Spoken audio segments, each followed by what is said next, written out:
Devendra Rathore here, welcome to modern health and nutrition. आज बात करेंगे टाइफाइड फीवर के बारे में। टाइफाइड फीवर क्या होता है, क्या सिम्टम होते हैं, क्या कारण होते हैं, क्या रिस्क फैक्टर होते हैं, साथ ही इसको किस तरह से प्रिवेंट कर सकते हैं और ये किस मौसम में फैलता है। साथ ही साथ मैं इसकी होम्योपैथिक मेडिकेशंस के बारे में बताऊंगा कि जो कि आप डॉक्टर की सलाह के साथ आप ले सकते हैं। तो शुरू करने से पहले अगर आप चैनल पर नए हैं तो सब्सक्राइब कर लीजिए और बेल नोटिफिकेशन दबा दीजिए ताकि आने वाली अपडेट आपको मिलती रहे। तो सबसे पहली चीज़, typhoid is a food borne water borne disease, मतलब ये पानी के द्वारा और खाने के द्वारा होने वाली बीमारी है। ठीक है, खाना मतलब कंटामिनेटेड फूड खाने से ये वाली प्रॉब्लम आपको होती है।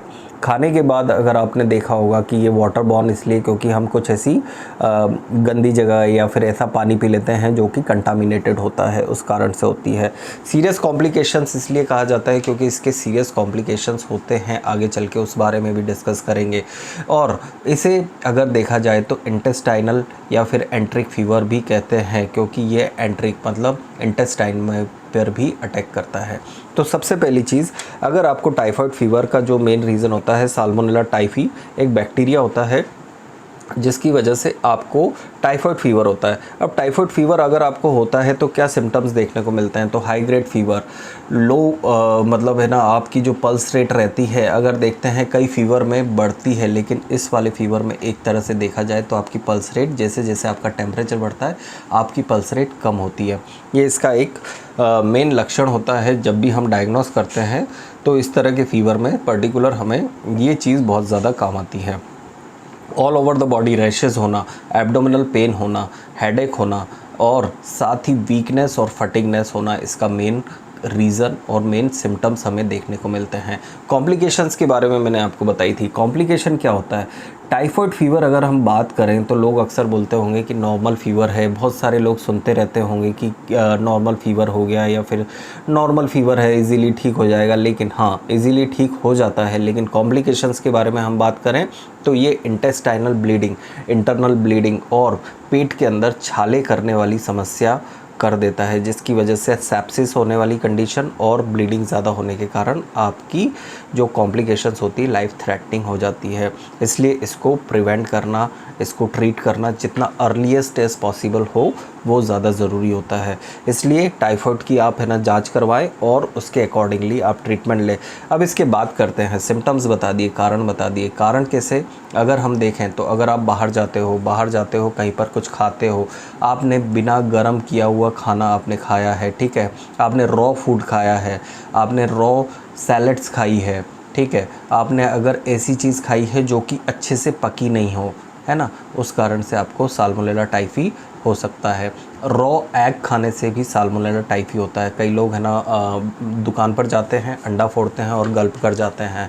That is not a good to eat that particular because of जो अंडा होता है उसके अंदर साल्मोनेला टाइफी बहुत ज़्यादा होता है। फीकल रूट मतलब जितने भी जो अंडे के ऊपर की जो शैल होती है उसके ऊपर काफ़ी ज़्यादा मात्रा में साल्मोनेला टाइफी बैक्टीरिया होने की संभावना होती है। इसलिए अंडे, मीट, रॉ मीट, ये सब चीज़ें आप अवॉइड करें। जो भी आप खाना खाएं गरम खाएं। आपने बहुत सारे फूड ब्लॉगर देखे होंगे, ठीक है, जो कि आपने देखा होगा कहीं पर भी जाते हैं, कहीं पर भी खाते हैं, कुछ भी खाते हैं, लेकिन आपने एक चीज़ नोटिस करना, वो जहाँ पर भी जाते हैं वो गर्म चीज़ खाते हैं, ठीक है।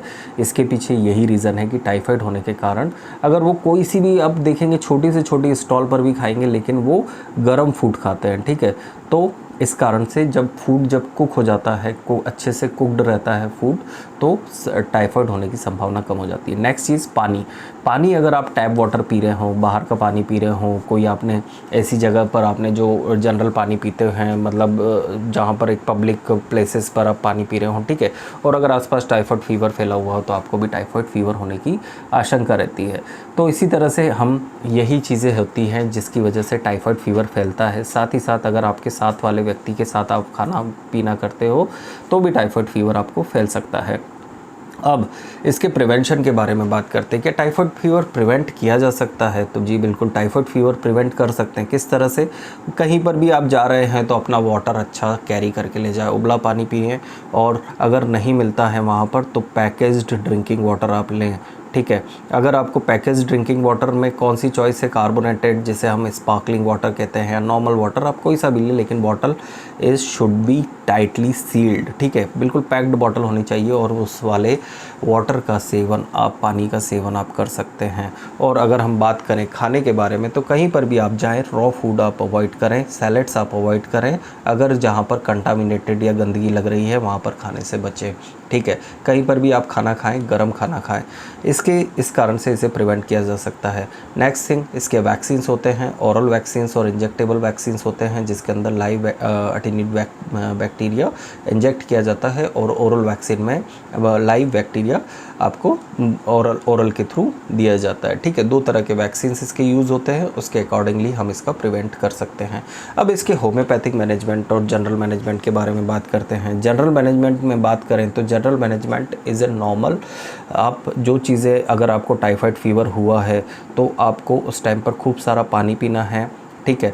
आप मेडिकेशन जो आपको प्रेस्क्राइब की है वो आपको टाइमली लेनी है। साथ ही अगर हम बात करें, आपको फटिगनेस और एंट्रिक फीवर से बचना है, तो आप इसके लिए पर्टिकुलर जो हमारा जो ORS होता है और जितना भी इलेक्ट्रोलाइट रहता है उससे बिल्कुल कम्प्लीटली लेते रहें। साथ ही अगर आप अपनी जो जांच होती है इसको हर तीसरे या चौथे दिन पर रिपीट करवाएं, अगर आपका फ़ीवर नहीं जाता है तो, ठीक है। जनरली टाइफाइड फीवर में 2 या 3 दिन के अच्छे ट्रीटमेंट के बाद फ़ीवर चला जाता है।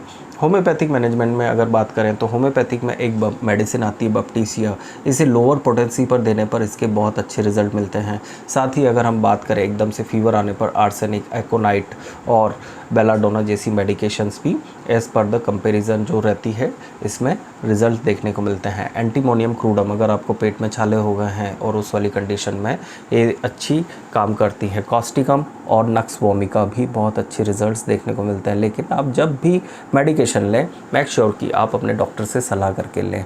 तो ये था मेरा व्यू ऑन टाइफाइड फीवर के बारे में।